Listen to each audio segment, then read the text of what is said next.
How's it going, everyone? Long time no see. It's been a pretty interesting year for me. Had a baby, and he's nearly a year old on the 27th of December here. So happy holidays, everyone. Wanted to start with like kind of a tour of what I've got going on.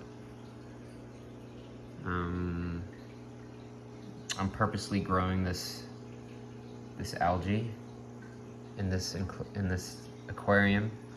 This is my largemouth bass. His name is Lance, that I definitely purchased. And that's him. He's in the 65 gallon.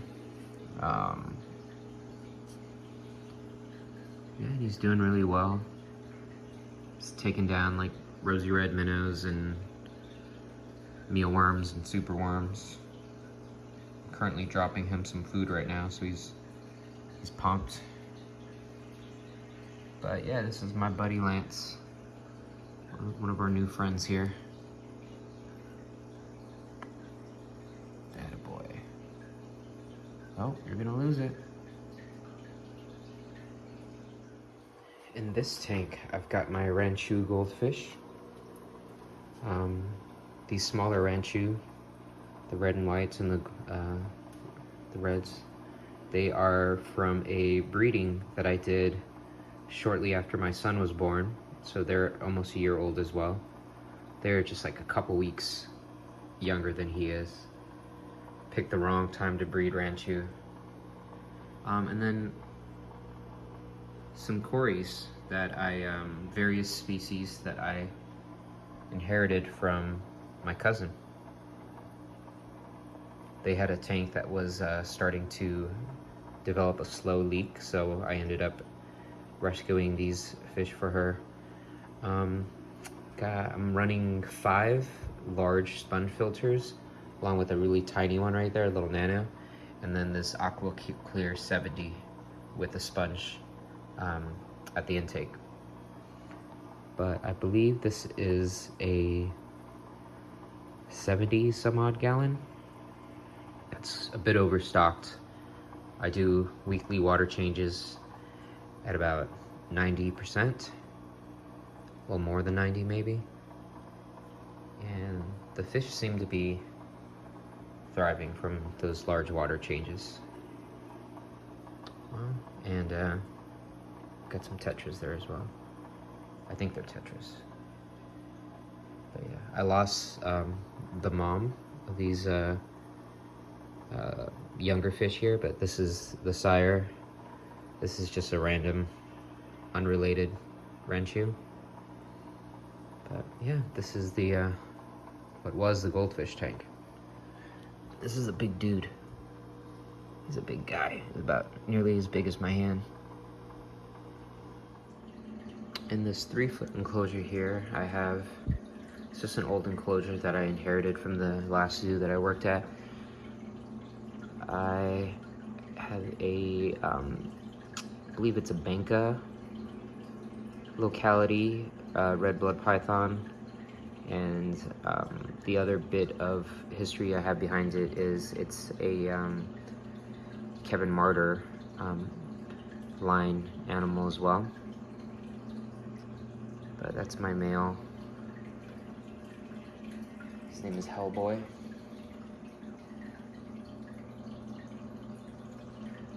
Yeah, so he's just chilling, doing really well. In this waterland tub, I've got my spotted turtles. That's Cookie Girl up there. And this is Abby and Alana. They're in here temporarily until I could build an outdoor pond for them that is raccoon and coyote proof. You get a lot of coyotes out here in San Diego where I'm at. Haven't seen any raccoons in my area, but here we go.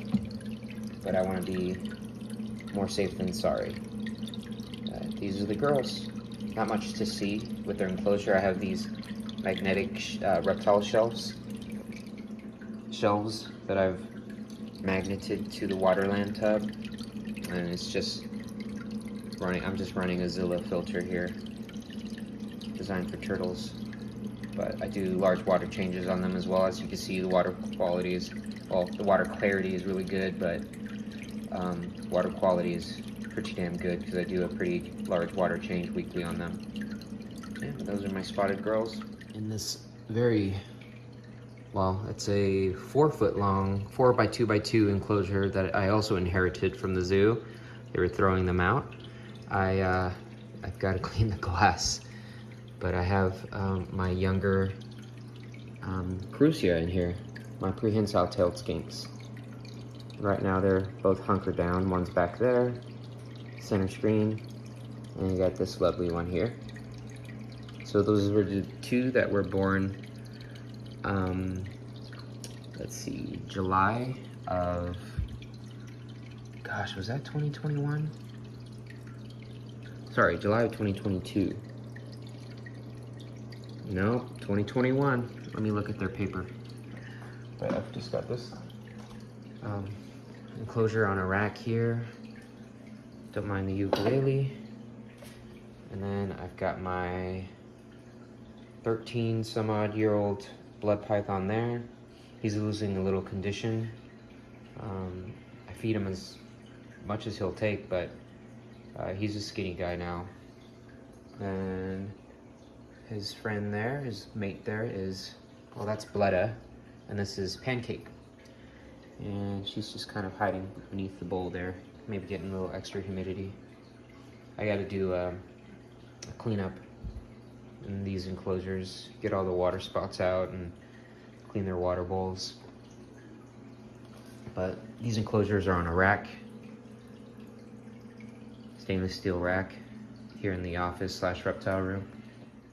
Then in this skyscraper Exoterra, I've got my adolescent Gonyosoma Corallium. She does pretty great here. She's a 2022 patch. Still trying to find her a boyfriend, but I love how good at eaters these snakes are. And yeah, that's her. Feed her about 5 hoppers a week, and she does great that way. So unfortunately, I lost my panther chameleon. He was not thriving, and I made the tough decision to euthanize him. He was older. I always overestimate when I talk about him, but I think he was 11 by the time that I ended up euthanizing him. So good long life. This emerald tree boa is Frog, that's his name, and he moved into this enclosure. So I just kind of adjusted the perching a little bit and added an elevated water dish. Misting still goes on, and I've got heat and a probe right there. And yeah, it's fairly secure for a snake. There's no way he can escape. And these guys do great with airflow as long as you can keep the humidity up, much like with a chameleon. That's my boy Frog. In this other 4x2x2 glass tank with our rock background here, Universal Rocks background, I've got 2 adult prehensile tailed skinks. Geez, did I say porcupine when I was talking about the babies? No, these are prehensile tailed skinks. And there's a couple in here. One should be under this cork here. I need to, because this was kind of a quick setup for them, I didn't really get to make a lot of elevated cork hides and things like that. So that's on my to-do list. And I've just got them heated with this little mini halogen, and that's a UV from VivTech. And I've got a UV strip as well. They'll get some UV on this side, but not on the glass and plexi side over here. But I definitely have to do some deep cleaning of the glass, get some perching up. But these are the two adult Crucia. And in this very large, I call it the fireplace enclosure because that's what it's built on. And you can see that the opening to the fireplace goes real deep into there. I've got well, some other adult Crucia. This gal's in shed. I got to get her hosed down to make sure I don't have any troubles with retained sheds on her toes or what have you. This is one of the other adults. She's, well, you can't really tell with, gosh, with the, I'm gonna open up here. And yeah, fairly large size. She's produced. So has the female on this side. And here's just a look into the space that they have here. I've got some uncovered styrofoam. And then we got the male here. You can kind of see his foot dangling there. But I don't want to get got by him. There he is. And then we've got cork hollows on that side. So I'm gonna do this with the enclosure that I just showed you previous. So I made this structure and then I lined it with styrofoam, and then I actually spent untold hours, so this is kind of loose, placing this natural stone that I got from my yard during some yard construction. So some of these stones are actually quite large.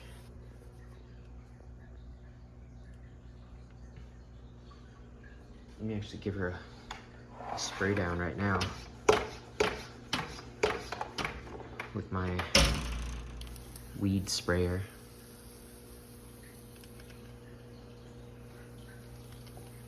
So they actually enjoy being sprayed, and they'll actually start drinking while spraying.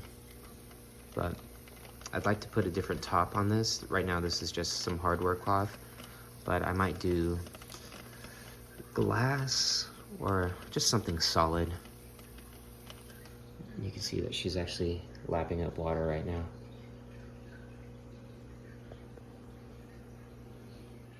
I actually forgot to go over the specs of this enclosure, but this is a 9-foot, roughly, wide enclosure. These glass panes are, I believe, 3 feet long, so its enclosure is about 3 feet tall. And then you've got this fireplace area that I've also rocked off that goes in about 3 feet. So kind of like a little cove. I made this in the interest of possibly putting a different kind of species in here if and or when these Crucia move out.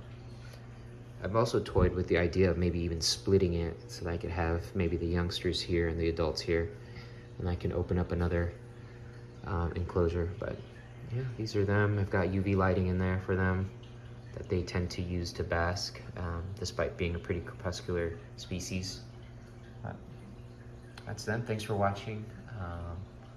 I'm gonna get to doing some work. As you can see, it needs it. Everything in here needs a little bit of work here and there. So without further delay, I'd like to go out just with a shot of her and say thanks for watching, and sorry I've been gone.